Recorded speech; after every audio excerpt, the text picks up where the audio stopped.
Hello, Hey everyone. we are back. It's been a little bit, so we kind of first just want to welcome you all back to our fun little podcast we have going on and apologize for the little hiatus we took, but life just kind of happened and our schedules just were overlapping way too much, and so we decided just to kind of take a break and kind of start the new year and figure that out and kind of what we envisioned this kind of moving forward. So we are back and we have some exciting things to kind of share today. And first, we kind of wanted to kind of highlight our topic that we're gonna share and kind of just dive into today. That's all about relationships. And with relationships, I think, could be friendships with family, and obviously it can be, romantic relationships or whatever, but there's a lot that goes into relationships, I feel. Yeah, nope, I agree. But before that, I do want to take a shout out because it is Social Work Month Woo, woo, woo. for our fellow social workers. Yes, So happy Social Work Month to all you social workers out there. I love it. Yeah. It just feels like it's crazy that it's already March as well. Like I feel like, everybody says January is like the longest month, and I would agree. And then you go into February and it's like super short month. But then it was leap year, right? Yeah, And now it's already March 6th. Like, holy cow. So yeah, March is an exciting month for sure. So happy social work month to everybody. And social work is just a great field. Like, I'm not biased, of course, but it's one that is super challenging. And I think, for me especially, I think, switching kind of roles in the social work realm, in the last really 6 months, I think has been a whirlwind of really emotions, but it's super, super good. And I think one thing about social work I enjoy is, no day is the same. I think, we have the similar stuff we do each day, right? But I think there's gonna be different things pop up. oh yeah, I 1000% agree. And with social work, like if I get tired of where I'm working at or I'm annoyed, overwhelmed, whatever, I can go do something else that's social work, like school social work. I could do therapy. There's all sorts of different options Yeah, out there that we can do. yeah, for sure. And I think um for me, I started out in like long-term care and then I went into the therapy realm and managed a program. And then now I'm kind of back into the long-term care and really like the end of life and palliative world. And I mean, a whole new ball game. And so I would agree with that. Like you can definitely dip your hat into so many different areas. And I think that that's one way that makes, social work such a unique profession. Yeah. Sorry, my dog. I didn't shut the door all the way, so he's in here now. But Surprise guest, our first official podcast I guest. Duncan. I love it. I love I it. saw the door open. I was like, "Oh, you little pooper." I love it. You just gotta have, the attention. Gone all day and then so relationships. For me, I think relationships are very unique. I know I just used that word, but I think one thing that always like comes to mind for me, and it's not like intimate relationships, right? It's like my overall relationships with everybody like in my circle. But I think what's really like kind of caught my eye this last like really year, I think, and maybe it's just I felt like the year 2023 for me was like a year of growth. That was kind of like my mantra for year 2023. And I Yeah. felt like I did a lot of growing, like personally and professionally. But one thing I noticed is like the power of a simple check-in, right? And that goes like for me as well, but um people not checking in with you and you're the only person checking in with them, right?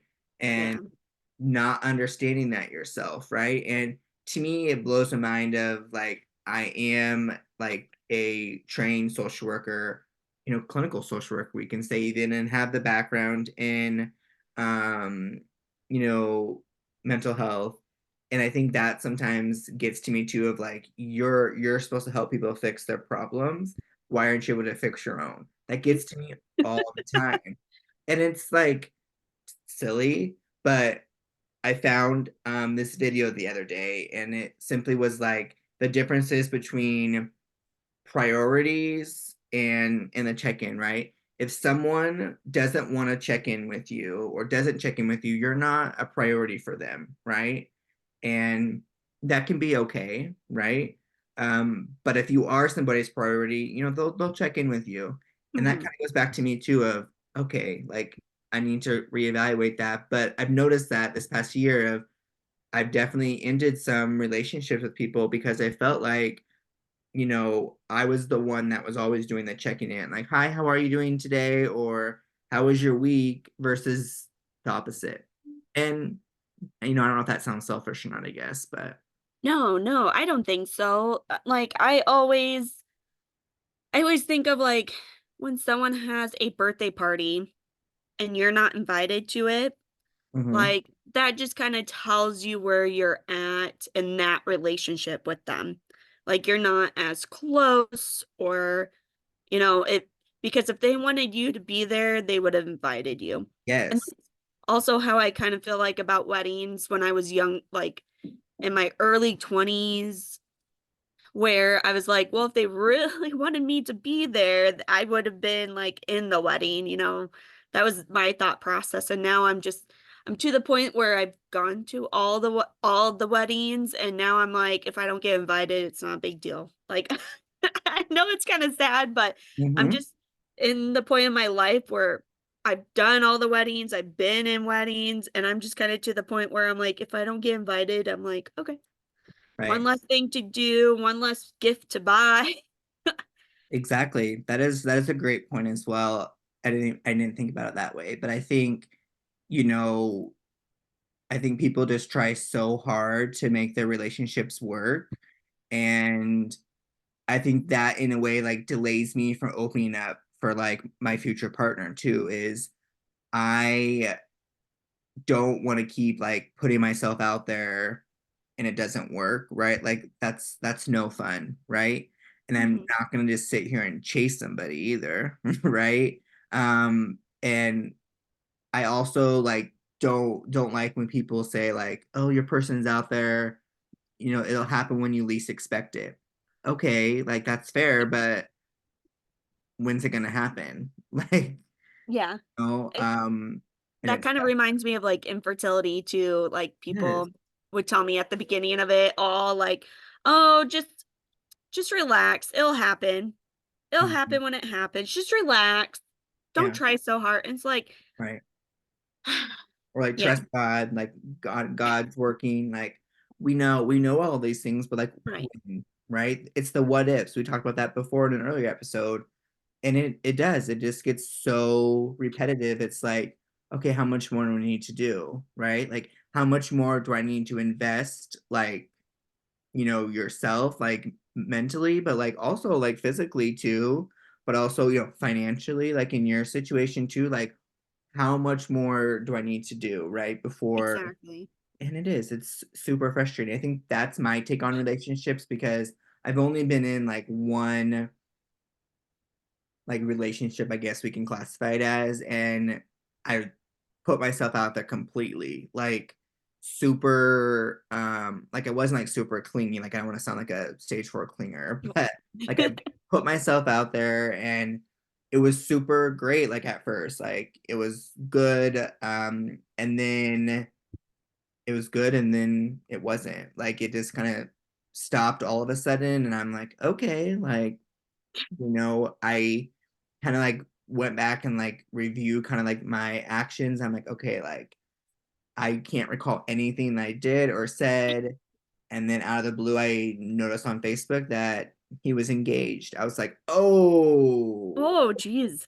I was like, okay. I think that there just was some infidelity eventually. I mean, I'm not one that could just jump out of a relationship and then get engaged, but yeah, Right. so that made me like rethink my actions of like, okay, like you know, was he already in a relationship, or like was he in a relationship and just was like looking for a way out, or kind of wanted to see like, am I ready for marriage? I don't know. And that just made me rethink things too. And I think now that's why I've been like so like closed off a little bit of like, all right, like I put myself out there once and look what happened. Sure. I also think like with the relationships and dating, I think maturity plays a role in it too. Yeah. Where like I remember how I was in my 20s or even in high school where it just felt like people were dating everyone, each other and stuff, and I wasn't really dating that much in high school and stuff. So Mhm. there it just felt like a pressure to like, okay, those people are dating. Do I need a boyfriend? Like, Right. Like, or I just don't know. to date. Right. And I definitely agree. Right. I definitely had friends like that in the past that always just had to have somebody. And I'm like, what's the point? Like, I look back to it now of like maybe it was like a self-abandonment issue, maybe of like just always needed to have somebody in their corner, maybe. Uh, Yeah. it is. It's just such a unique topic, and it's something that I spend a lot of my own like personal therapy sessions on is about my relationships, like whether it's with my family, with my friends, coworkers, whoever. Like my therapist just knows like that's a big topic of discussion for me, and it's tough in general. So I think it's a constant battle, I think. And I think for me, and that's one Mm. difference, like with us, is you obviously are married, right? And I'm not. And I think for you though, what made you and your partner like decide like this is the step that we're gonna take? Oh gosh. Like So not to put you on the spot, but here we no, are. you're fine. So, I was doing a lot of online dating. Like this is when Plenty of Fish was a big Yes. deal, like before Tinder, like right before Tinder. Hmm. Um, so that's how me and my husband met was on Plenty of Fish. Hmm. But like not really dated. Well, I guess like went on dates and stuff with a couple of guys off of that website. But with him, how I kind of knew he was right is that first off, it lasted longer than 2 months. I wasn't getting annoyed with him, where the other ones I would. I'd get like annoyed.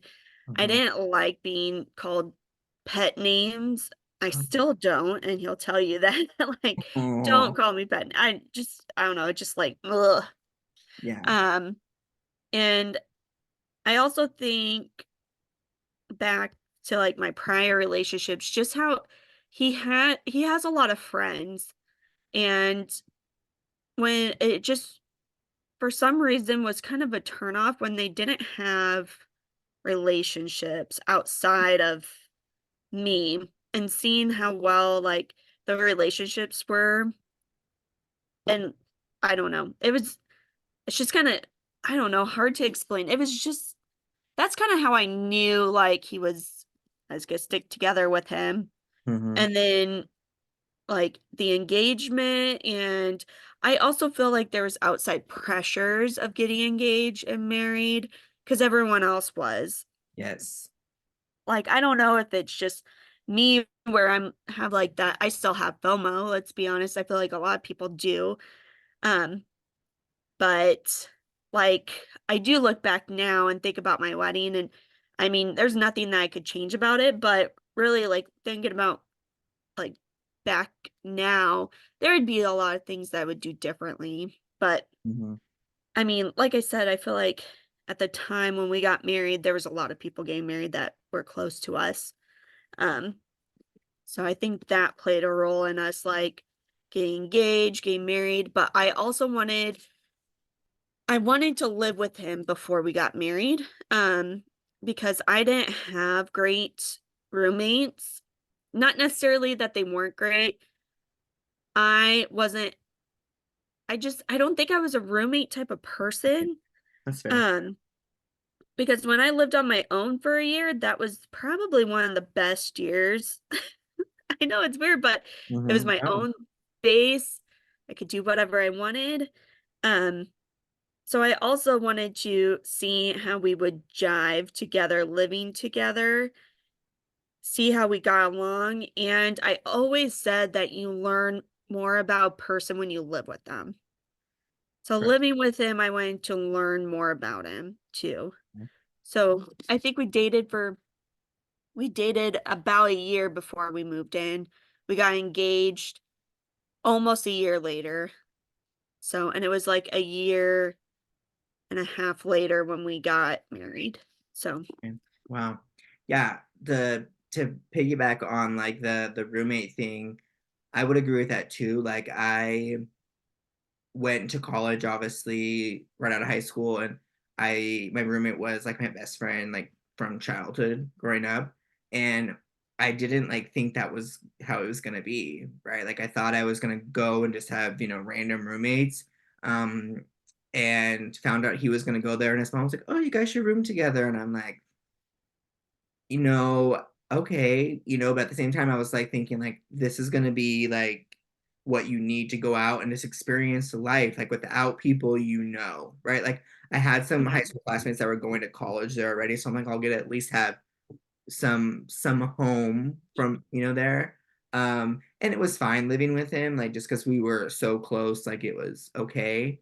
But we only did it for a year, and then I ended up moving back home and kind of just commuted for 2 years. And so I was kind of back at home, and that was tough, kind of doing that whole like year away from home, kind of on your own and back.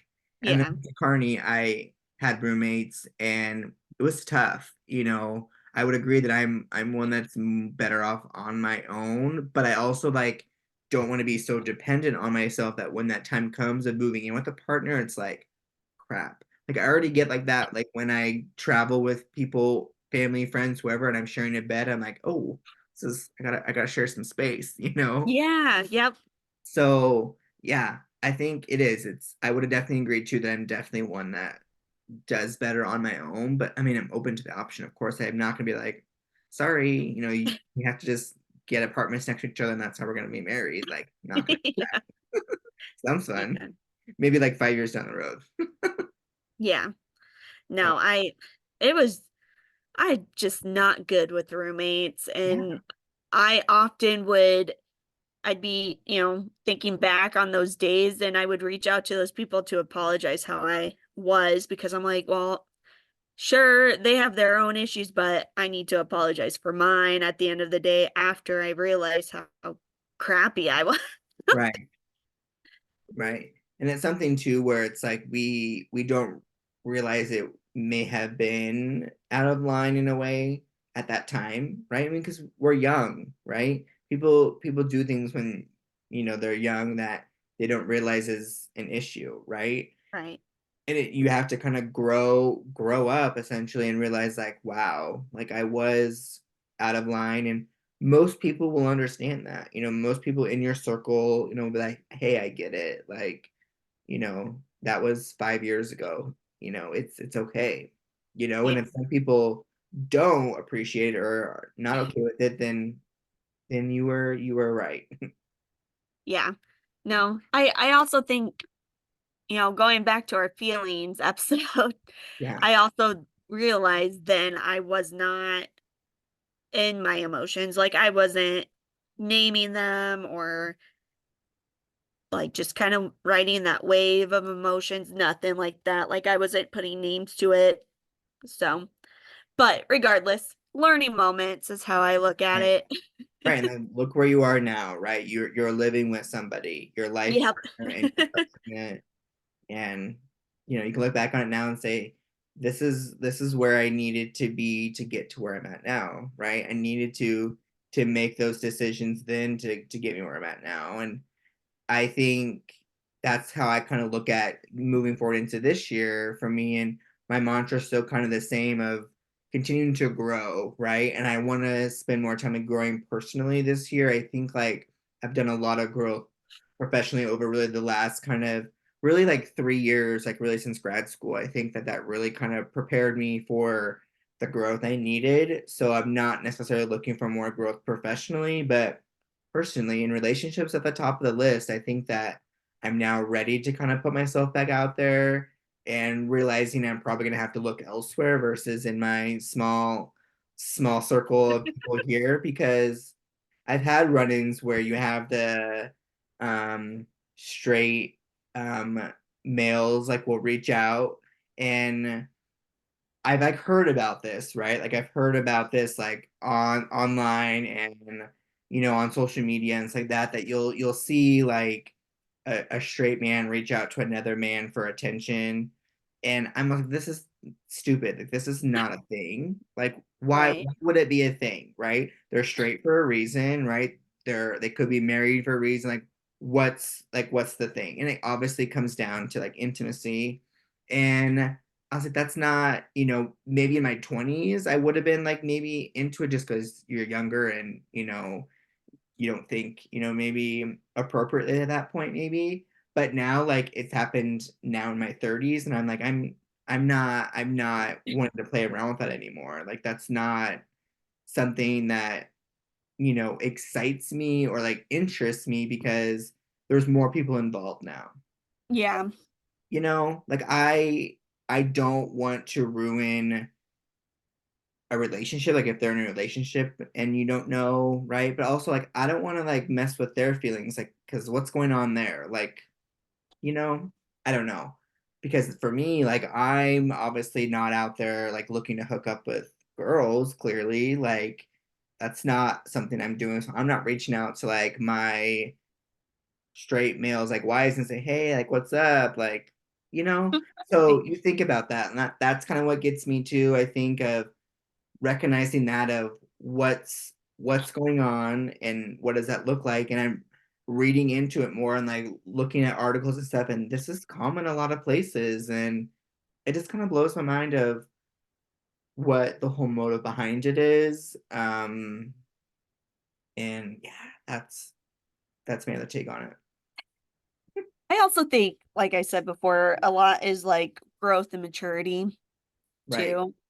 And I feel like if I was dating now, I would know what to look for, like what I want and stuff like that. But I also wouldn't put up with a lot of crap Yes. either, just because I just don't have the time for it. Same, for sure. I think I'm the same way too. Like I definitely, like I said, I haven't been in a whole lot of relationships, but I've done enough growth that I know like what I need in a partner and what I definitely don't want, right? Right.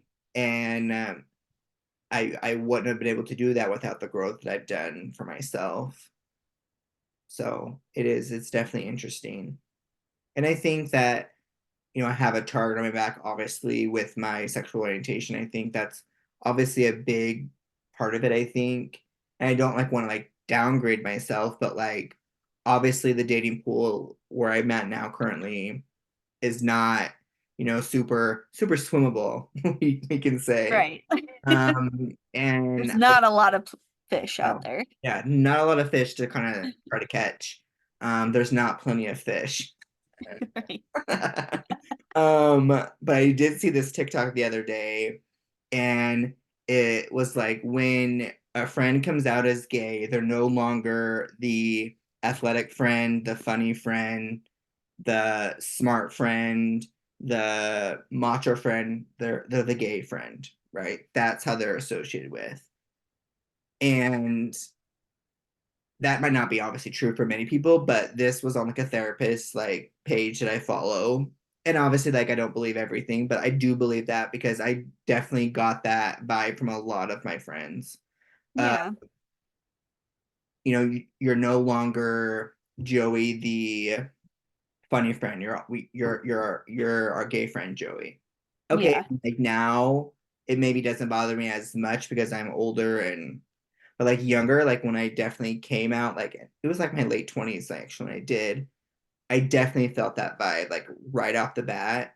And I'm like, okay, like you know, what is this gonna be like now? Because I don't want that label. Like I've already been labeled my whole life, been stuck inside my whole life. Like you want it to be freeing in a way, and I knew that there wasn't going to be some support, but now having that label, like, so it is. That's kind of the other part of my relationship battle. No, I get that. Like when you brought that, when you were just talking about that, that made me think about like when I was in high school. Yeah, I became friends with, I'll name drop if he's watching. Hey Jacob.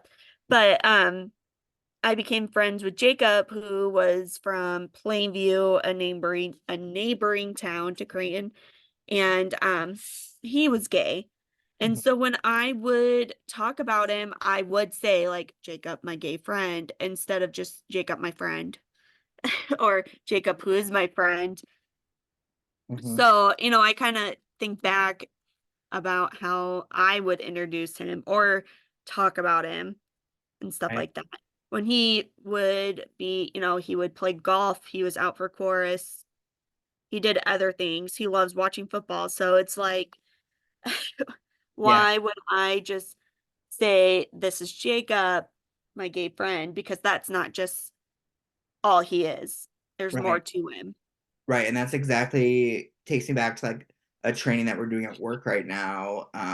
It's like the Aid It training. I don't know if you're familiar with Aid It, but we had a speaker, like a trainer, come to our hospital when I was on the management team a couple months ago and trained us in Aid It, which is acknowledge, introduce, duration, explanation, and thank you. Like I'm not going to go over it in detail, but one part of it is like acknowledging and introducing, right? Of introducing yourself and kind of managing yourself up, right? And not just saying that I'm Joey and I'm just a social worker at the hospital, because I'm much more than that, right? And Right. I'm Joey and I'm just a small town gay kid. Like I've never said that, but like people think that, and I've had to learn to manage myself up in a way of like putting myself out there more, of saying like I'm more than just a small town gay social worker. Like I'm a small town social worker who happens to identify as gay, like reframing it, and in a way that is respectful to yourself, but also to the people around you. But it is tough. And when you're young, you definitely don't think about that, because I do look back like in my 20s and even like in high school when people would question me, I'd be like, no, like because I didn't want that, because I've always heard stories of like the bullying and all of Yeah. that in high school, right? And I definitely didn't want that. And so I just let it play out. And obviously, a lot of people knew and questioned and whatever. So when it did happen in my 20s, like, it was whatever. But I never wanted to be just the small town gay kid. Like, Yeah. No, I get it. I mean, even looking back now, like even the words or the slang we used to use, oh my it's so gosh. offensive Oh, and for sure. For sure. And there's sometimes that it still is. Like, you see it like on TikTok, for example, which people, you know, love TikTok now, right? I mean, I'm Mhm. guilty of it too. And sometimes I'll scroll by things, I'm like, oh my gosh, like, how is this still a thing, right? But I know, like, for me, like, I'm not gonna be the only one that can stop it. Like, it needs to be obviously a bigger thing, but I got too Yeah. much time in my hand to spend time of saying, all right, bring all this slang out. Like, as much as I would love it, like I don't have time to, make world peace or whatever we want to do. But yeah, I mean, looking back now, I'm like, that is awful. And I look back to and like, I hope I wasn't like that too. Like, obviously, I would never call somebody like the common slang term, because I obviously identify as that, you know, and but look at like the other like the racial terms, all of that, like I look back now, like I'm sure that probably came out of my mouth at some point, but it would never now. Right. And I think especially like in the field that we work at in, like it becomes more of like a habit to be respectful and non-judgmental in the best and respectful way we can, but we know that doesn't work for a lot of people, unfortunately. Unless you're driving. Okay, true. But do you think that the common slang terms would come up when you're driving? No, no. I mean, the only times that I hear it and or read it is honestly at work. Um, because we have African Americans, we have different um Cultures. ethnic groups, Mhm. religion, stuff like that. Like I have a patient that often will write, he's Caucasian and he'll write about the N words and will use the R word and stuff Right. like that and threatened Right. to sue me because I was racist, because I was discriminating against him for being racist, is what he was going to attempt to sue me for. So, Yeah, I mean, and I think that's one thing as social workers and clinicians is super hard to be vulnerable like that because we want to do what we can to help our clients in the best way possible, but sometimes it's so tough because you get put in such a hard place yeah, of I need to do my best to help them, but I also got to make sure I'm safe and I'm obviously taking care of myself because there's been times too like I've been in situations at the hospital. I'm like, I'm not comfortable with this. But being in such a small area and sometimes only being the only social worker available, what do you do? Like, not help? Um, and sometimes I will go into it and I will tell like the provider I'm helping with, like, hey, like I'm not comfortable doing this for this reason, but I'm going to, so I'm gonna need like some more oversight. And a lot of people are super supportive of doing that, and it's fine, but yeah, it is, it's tough, and I think I'm definitely blessed of not having a whole lot of pushback like where I'm at now because I know that if I was in any other place, probably bigger towns, whatever, it would be super. yeah, I know. yeah. It also depends on your team and stuff like that. I Right. think so too. Will determine a lot, but yeah, I feel like kind of going back to relationships. I'm going to throw in our last episode, which was, about boundaries and stuff like that. Part of having a relationship is having boundaries. And if those people that you're in a relationship with, family, friends, significant others, don't respect the boundaries that you put, you need to reevaluate those relationships sometimes. So, and Absolutely. it's okay to like walk away if you need to, you know. Yeah. Yeah, I will share about a friendship that I had to end because of boundaries and not able to just put up with it anymore. We were friends all really through, I would say, the junior high, high school, and even a little bit out of high school. And I just had a lot of people in my circle like in those years, and so I never really like knew what boundaries were, and let's be honest, but didn't think it was an issue until after I got out of school and was in therapy and things like that. And I'm like, this is not okay, right? And so I really had to like take a step back and say, all right, like I will, that let's plan something, but like you let me know what you want to do. It was always like, yeah, just come pick me up. We can just do whatever you want to do. And I'm just like, I want to hear what you want to do. Like, why am I the one that has to pick where we go, or why am I the only one that has to drive, right? Or why do I have to pick the time and play, And Yeah. it just became a ongoing battle of whatever worked for her to hang out. That's kind of what we had to do. And it just, it was just an ongoing battle for me too. That I look back on it and I'm like, I could have maybe handled a little bit differently, but also what's the point? Like it just wasn't working. And I think it is a mutual breakup of a friendship of like we just outgrew each other. We were going different places in our lives, and this is what happened. Um, and now like we've seen each other out because we still live pretty close. And I mean we make eye contact, but I mean there's times that I can recall I've like held the door open for her at our local gas station, no conversation. I even say, "Hey, how's it going?" Like Yeah, I mean just normal. I didn't initiate the conversation because I'm like, I want to see what happens. Nothing, just and I'm like, okay, like makes me, appreciate my decision, 5 some years ago, but you would think maybe there'd be some growth after 5 years. Right. Um, And yeah. some maturity. And maturity too. And she's married, has 2 kids too now. And that's the other part of it too, kind of what you talked about, with marriage and lots of weddings and stuff like that, is a lot of my friends now are married, some have kids, or some are just married or in like serious relationships. And here's little old me who's single as a Pringle.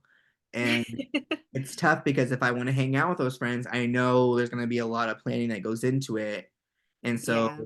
I will just simply say, like, hey, like, let's do a wine night. Like, I'm free these 3 days. Like, let me know if something would work, or there'll be times I'll just go to their house and we'll just do it there and kids will be running around and whatever. I mean, you have to make it work because you don't want them to stop their life because your life isn't moving as fast as theirs or in the same era, right? Like Yeah. they're in their mom era and I'm here in my single era. However, I do want to, because we have friends that have kids Right, too, but those are the true, real friends, are the ones that are going to make the time right, to hang out with you. right. Like, I have a couple of, even no, 2 weekends ago, we went to back to Silver Creek to Jeremy's hometown, and we hung out at one of our friends' house, and they have 3 kids, and we ate with them and just played cards and talked. Mhm. Like, those are like, I feel like the true MVP of your friendships, because even though, yes, our lives are busy without kids, yes, but theirs is even more busy with kids. So with them being able to take time to hang out with you, or like with me, that that right there, I feel like really shows their true colors as Right. your friends. Yeah. I can think of two friends off the top of my head that will do that. Like my best friend, I've talked about her a lot on the podcast. She has 2 kids, and married, and I mean we try to have lunch once a week because I know like how hectic her life is, and she's a CPA, so obviously this time of year is super busy too. And so Yeah, I feel like lunch is just what works, but I know that there's times that we've done like wine nights, we've done things like that. And I know this right now, like it's just not feasible to do those types of things. right. And I respect that, for sure. But then there's other friends who aren't in relationships, right? That just don't want to put in the effort. And I'm like, how does that work? Because I have friends that are married, super busy, and will make time. And then you have one person who what's the thing? And then it comes back to you, like, is it me? Am I the problem? um, Well, it's and not necessarily the problem. I just feel like you're not a priority. Kind of going back to yes, that. Like, you're exactly. not on the top of their list like you are of theirs, or like vice versa. So, like, Mhm. some people you rate a lot higher than others. And if those people aren't putting the same effort into the relationship, then you have to like really sit back and be like, all right. And I've done that. I did that in my last therapy session. She asked me to like think about it, and I'm like, I totally get that. And so I definitely did. I definitely looked at, like, I didn't make like an actual list of my friends, but like on my drive home from therapy, because I drive an hour and 15 minutes one way to therapy because I live in such a small area. And I just thought about it. I'm like, okay, like I'm gonna move this person down a little bit because I have other people that would die to hang out with me if I have the time. Because honestly, like being single, like I am busy like with my jobs and things. Right. And so I know my time is precious. And so if I feel like I want to hang out with somebody, like I wholeheartedly want them to hang out and be present. And if they're like, I mean, I guess I can hang out with you, like, nope, it's okay. I'm fine. I don't I Right. don't want to be a pity friend. Like I don't want that. And so again, they're not a priority. I'm not gonna make it. Like I have friends that don't even live near me, like my travel agent friends, for example, two in particular, shout out to them. I mean, we met like 2 years ago maybe, and honestly, like they're two of my best friends. And one lives in California, one lives in Tennessee. Like, and I'm, pretty much in the middle, really. Like, I know they would rather hang out with me if they could than people that live 5, 10 miles from me. And that makes me feel good. I was gonna say great, but good, but also like shitty in a way, to be honest, because it's like you have people that live thousands of miles away that would die to hang out with you more than once or twice a year than people that live 5, 10 miles away. And it just goes back to the priorities. Like you just aren't on the top of their priorities. And my friend that lives in Tennessee, her life is completely busy. Like she is in a serious relationship, has 3 kids, does the whole mom duty, like super busy, you Yeah, know, and she can make time. Like, so, and yeah, so it does. It just puts it all into perspective for me of you just need to really evaluate things. And despite being 31 now, which is crazy, you think about like, okay, you're now 31, you need to just reevaluate things and just look at that. You know, your circle might get smaller, and that's okay because the circle you have is what you need. So, right. And your circle's usually your what ride and dies. Like those people in that circle will ride and die for you and with you for right. sure. And it's just like the activity we did like in our training. I'll go back to that at work is creating like a personal like board of directors, thinking about like if you were in charge of your workplace or a new organization or something and you needed a board of directors, right? Thinking of 4 people you would want on that table, right? And for me at the time when I did it, I simply just went professionally. I didn't think about personally in a way. But I had 2 of like my professors from college, honestly, because both in undergrad and grad school, I had professors that definitely pushed me to new levels I wouldn't have done myself personally. Like you need that extra boost. Um, and then I had my mom, right? And I had her on there because she has been working at the same hospital that we're employed at for almost my whole life, like almost 29 years. And she's seen the changes throughout the healthcare system in those 29 years, different leadership. They moved into a new building. So I mean, she's seen all of that, right? And so having somebody with that experience, awesome. But then Right. looking back at now, like it's nice to have maybe like a best friend or something. But again, I think about like the work life balance. Like, how would you want to work with, like working with your mom? Maybe is a different thing, but like working with a best friend, like you kind of want that balance of like friendship and coworker. But Right. and so I think about that like with my friend group of like making a list of friends of who you can count on, and sometimes you have to change it up. Like, all right, well, they're now at the bottom of the list because I can't remember the last time that they reached out to me, and I don't want to just sound like a hole, but I want people to reach out to me too. Like I don't want to be the only one that does that. And I mean, I still have friends that I do that to, and I just every time I do it, I'm like, you're not comprehending what you're trying to do. Yes. I think also just finding a balance though too, because I just think of like I do have some friends. They're not as close as like I would say my ride or dies, but I do have some friends that I don't connect with often. But I think we're on the same level where you're super busy with your life, I'm super busy with my life. When we connect, but outside of that, I we will still remain friends regardless of what's happening, but like we know we're not on bad terms, if that Right. makes sense too. Yeah. But like, well, would those people ride or die for me? Probably still, but there's still some that like probably wouldn't. But Mm. I mean, I Right. just think there's some people that you stay connected on a daily basis or on a weekly basis, and then there's some that it's maybe a month or every couple of months or once a year, but it just kind of depends on like Hmm. Oh yeah. life. Oh yeah. And I definitely have friends like that that I'm not reaching out to them. Like if they want to reach out to me, I haven't changed my number since I was 13, 14 years old. Right. Um, I've had the same. I mean, if they're the true OGs, they would know my OG email that I check very rarely. Um, Obviously, I've had Facebook since I was 14, 15, all of that. Like my name hasn't changed. You think about that, like if someone truly wants to find you, they could find you. Right. Right, right. And if they're not out there searching for you, then they're not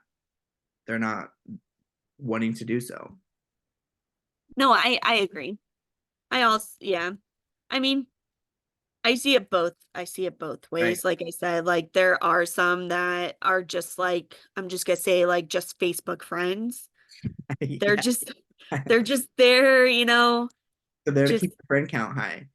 Mhm. that, or like if you're bored one day and you just like, oh, I'm gonna see what this person's up to. Let me check out their profile, that kind of stuff.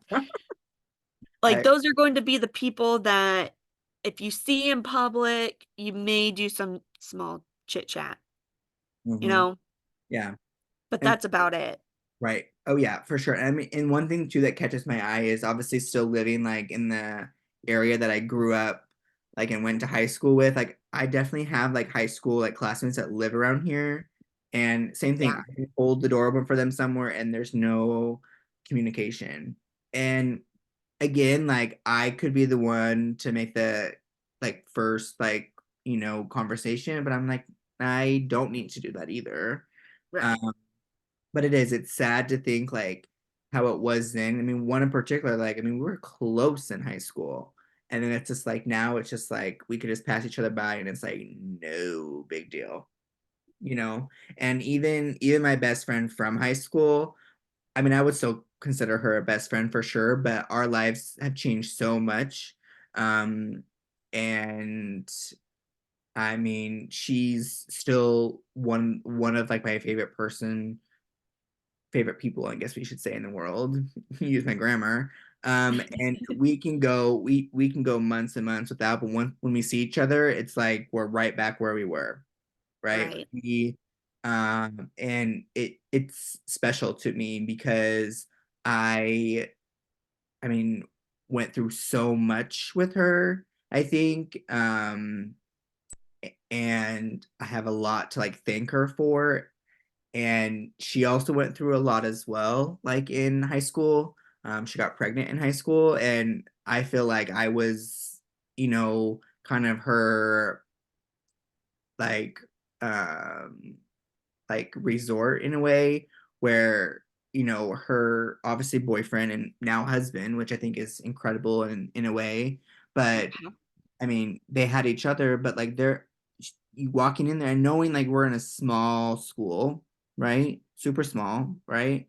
Just knowing like I mean, I didn't leave her side there too. Like we went to school together, and just did everything. And even after she had the baby, like we would hang out, we would go on car rides. I throw the car seat in my car. Like I just it just hasn't changed. Like her life has changed, right? She now has a baby, but like we're still gonna be best friends. And I mean, and now her daughter is like 14, like in like eighth grade, and it literally blows my mind. Like seeing her, I'm like, I cannot imagine like you like not in a car seat right now.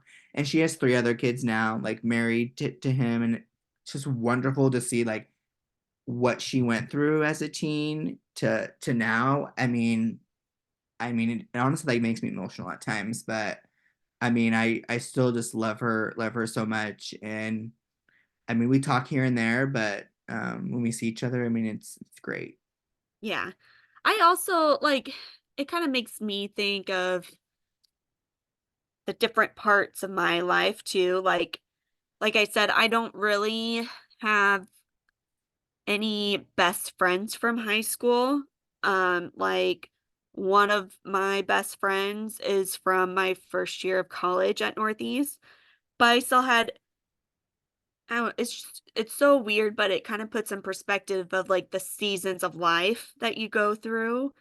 So like sure, elementary, junior high, high school, I had different friends. Once I got to college, I had a different group of friends.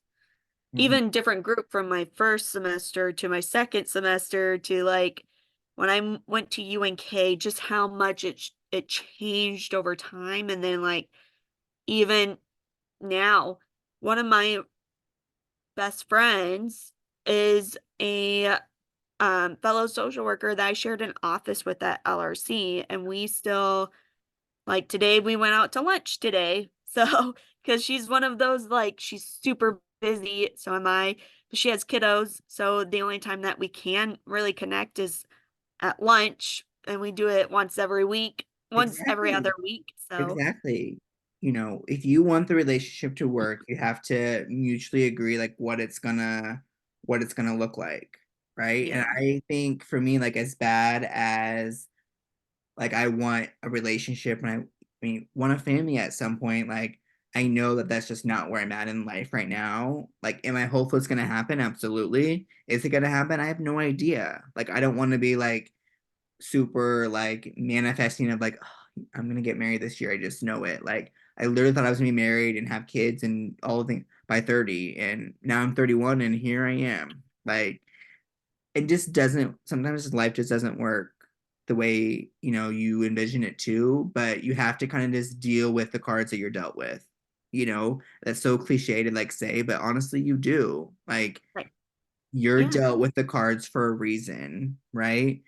And you got to figure out how you're going to play the hand. Like, how are you I going to would play like that to know hand? the reason, Joey. That's where I'm at in And life. I just want that's to know. exactly, and that's like where I'm at too. Like, I think about that. Like, I use like the deck of card analogy a lot. I'm like, I don't know if it makes sense, but you're dealt like a deck of like hand of cards like in a card game for a reason. You shuffled along, right? And you're dealt that hand for a reason, and you have to work with it, right? Something you're gonna toss some cards out, and you're gonna draw a new card, and you're gonna move on, and eventually your cards are gonna it's gonna be empty, and you're gonna win the game maybe, right? And I thought that too because life, I mean, you're gonna win at life at some point, right? And I definitely feel like I've won in so many aspects, right? Like I had so many goals for myself. I wanted to be the first kid to go to college in my family. Both my parents didn't go to college, so I was a first gen student.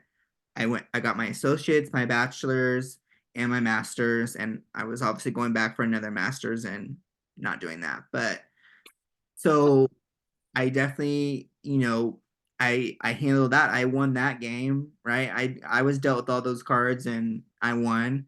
And then you go into like the dating game, right? And that deck is super full right now. And I'm handling lots of hands of cards and I'm losing right now. I'm not winning. And that's okay because you're going to be dealt new cards at some point. You're going to get a new hand and you're gonna win at some point. I don't, and like I said, I don't know if that makes sense, but it makes sense to me, and I go with it. It does, but I'm still in my like, I want to know the reason, and I probably won't move past my infertility stuff until I know why I had to go through all the crap that I had to go through. However, just on a side note and kind of along the lines of relationships, um my husband and I have become foster parents. Like we're not fostering yet. We did actually do respite care over the weekend for a little girl, but with that, like going through that, like and looking at the referrals that we get about the different kids, even this little girl, like it is it is like just more eye-opening of how relationships affect us at a young life, like when they're younger and stuff like that. If you don't have that connection with a caregiver, like that relationship and how it can just mess up your life so easily. And like that connection with a adult is probably one of the easiest things to be able to do if there's a willing adult to do so. Yes, absolutely. But yeah, like the whole weekend was basically like because she's basically her mom didn't want her Mm. and left her. Um, so like the whole weekend was basically it was just her. She didn't have any siblings with her, so she got that one-on-one attention for sure from two adults. So I love that. I love that. And I think again, this is now the hand that you're dealt with. Is this is not the deck of cards that you were hoping you would have been dealt, but Yeah. this is the hand that you were dealt, and you're gonna work with it, and you're gonna work with the cards, and you're gonna be able to discard when you can and see what happens. But I think this is a I like it. I like that this is a step that you took. I think what made you guys decide to do it? Cheaper. Well, I I'm mean, gonna be it's honest. fair. I'm gonna be honest. Like, first off, like infertility route, nothing is covered in the state of Nebraska. So write your senators. Nothing is covered under insurance. There's no need for my husband and or I to get a second job just to get insurance from Starbucks to cover infertility. There's no reason for that. And I No. work for the state of Nebraska. There's no reason that our insurance should not be covered, but here we are because, sorry, I mean, get No. on the randomly. So basically, we spent a crap ton of money. We did IVF, 2 rounds of transfers, and they were unsuccessful. So the next route, they wanted to do a biopsy of my uterus, which would be $2,000. And then, if it came back that my uterus was inflamed, I would have to be on medication that would cost between four to $5,000, and then do a whole nother round of IVF of like the Whole oh process. gosh, the implantation of an embryo, and that's gonna cost an additional $4,000. So people Mind blowing. keep that in mind. So, um, that's why we chose foster care, because for just straight adoption, if we looked at like finding someone that would allow us to have their unborn child, would cost the same as IVF or more.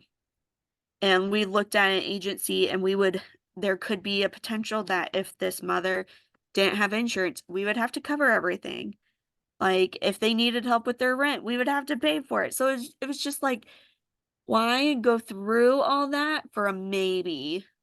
Absolutely. Again, just kind of like IVF is a maybe, to Right. be let to be on this wait list forever when we could do foster care and try to find a young child that we can adopt.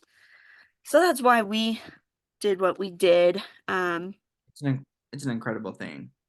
If the state of Nebraska ever pulls their head out of their buttocks and chooses to cover infertility treatments, because 1 in 5 women experience infertility, um, then we might go back down that route since we do have some embryos left. And that's another thing. Sorry, this kind of turned into politics. Oh, not at all. But Alabama, I don't know if you heard about that. So in Alabama, there was some couples that lost some embryos because they destroyed them, so they sued, and so Alabama, what kind of came from it, they won, but they also are looking at now that an embryo is a child, which is not true, because Gosh. like those embryos are not, because they could potentially not turn into anything. Like, we didn't get our embryos tested for anything because it's an additional $10,000 for that testing. So, um, hopefully nothing comes from that, because then we would never be able to destroy the embryos. So, like, if we chose not to ever do it again, we did sign paperwork that if I were to pass away, those would be destroyed then. I mean, I don't wanna die and, like, some relative has to keep paying for the storage because we have to pay for storage of those embryos. Gosh. Yes, it's a shit show, Joey. Do Sorry you to have swear, but to pay like monthly storage, or is it it's an annual fee. So like right okay? now we don't have to pay for it until it's been a year where they'll ship it off to a lab or something to continue that. Regardless, I don't want someone else to keep paying on my embryos that will never be used. Like, what is the purpose of this? So, please, people, educate. I will gladly educate you and Absolutely. provide you information, but just because you haven't gone through it and you don't understand it doesn't mean it's right. So please ask. It's okay to ask. People That will tell you if they don't feel comfortable answering those questions, but absolutely. please ask. When I feel like too, like some people just feel like they don't want to ask like any stupid questions, but I feel like for me, like always ask questions. Like you don't know what the answer may be, right? Like I Yeah. always think that too. Like I don't ask like anything stupid, but it might just feel stupid to you, right? But I feel like there's just no silly questions. But like with healthcare, I feel like you got to advocate. You got to ask those questions. Yeah. Yep. Wow. But it just baffles me with some of the stuff with like infertility and things like that. Like, and what I've learned in life, and I think I've said this before and I'll continue to say it, is that if you have never gone through it, you yourself don't know 100% what it's like. Therefore, it's important to ask questions and follow-up questions to people that have gone through it so you can understand all that stuff. Like, I would say that we spent over $20,000 and all that we've done. Um, and it's none of it's covered. Like, the only thing that's been covered is like my blood draws, and that's it. Um, but like it's expensive and it should be because it's healthcare, it should be covered. 100%. It's not like if I was able to get pregnant on my own, I would not be doing this. And a lot of people that struggle with it don't opt to do IVF right out of the gate. Like that's not You think about it plausible. too, like when you are like expecting and you're pregnant, like that gets covered, right? Like obviously not Right. 100%, but like preventative stuff gets covered that way. Like, what's the difference with this? Like, My insurance through the state of Nebraska would cover all the prenatal appointments. And then at delivery, it would cost $800 out of pocket for us, and that's it. Now, make that make sense why that's okay to be covered, but not the infertility treatments. yeah, preventative treatments. Like, you think about like that's like on our insurance, like preventative like treatments or anything like you like for dental insurance, for example, like preventative stuff like that's like an oral exam, right? Yearly exams, like we get like up to two exams. I want to say even like free, like paid for. Like why like make that make sense for like wellness exams, all of that, like why not? Right. Exactly. And I also question, like, if we are a pro-life state, then why aren't we infertility, like, driven too? Because that should be pro-life as well. 100%. Like, you can't be pro-life in one area and not be pro-life in another. Yeah, Like, universal. make up your mind. Mhm. Right, 100%. Sorry, I went on a tangent there. It's just been very recent, like Alabama, that stuff. That's been like a couple weeks ago, so It ties into the relationships, totally does. it But does because like the infertility journey, like that affected like Jeremy and I. I straight up told Jeremy, I'm like, I appreciate you for sticking with me through all this because you could have left me because I can't have your children naturally, so just be easier for you just to kind of go somewhere else. mhm. I think a lot of couples go through that for sure. The Yeah, the instability during that of not knowing, like, you don't want to, stop someone's life of um continuing on, if that's what they want. But just shows that your partner's your partner for a reason. Mm, yeah, yep. And mm, like I know some couples that have gone through infertility and there was infidelity through it too. So mm. it definitely challenged things and throws things Oh, and 100%. so Wow. Well, I feel like this was a very, very great discussion to kind of get us back into this podcast and this discussion. I think that that's what makes us so unique as individuals. I think the differences that we bring to the table, but also the support that we can give each other, and hopefully you guys as listeners too. Like we're not here just to gossip, right? I mean, I like to gossip just like everybody else, but I'm not going to sit here and Right.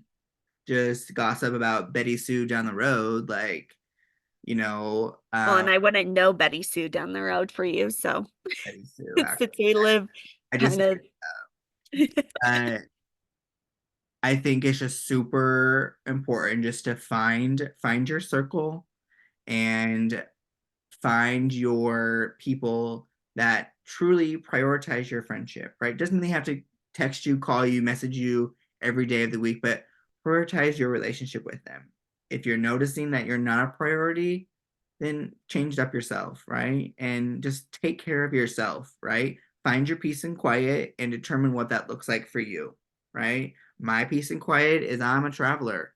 I'm hopping on an airplane tomorrow. I'm out and you got to just take care of yourself, and that means doing things on your own or whatever you need to do.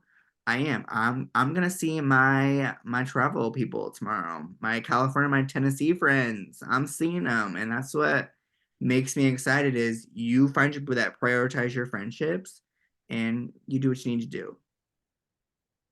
yes.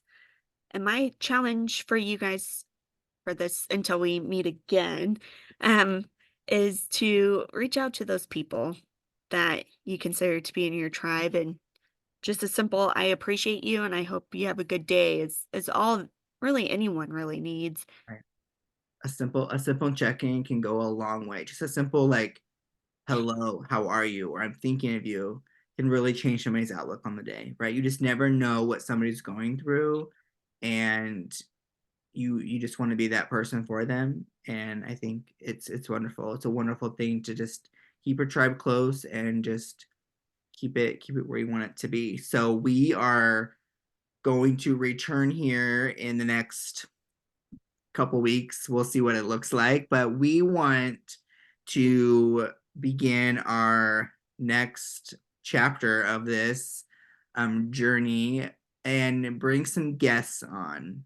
And it might not be every episode, right? I don't want to like bombard things because everybody's schedules are busy, but we want to bring some guests on. So if you're interested in being on the podcast and think that you will bring a unique perspective and your career or personal journey, whatever, definitely let us know. Reach out to one of us personally if you know us, or you can message the podcast page, and just reach out. And we would love to get in contact with you and see if you'd be a good fit to jump on because we would love to kind of ask you some questions and just kind of see what you have to share with us.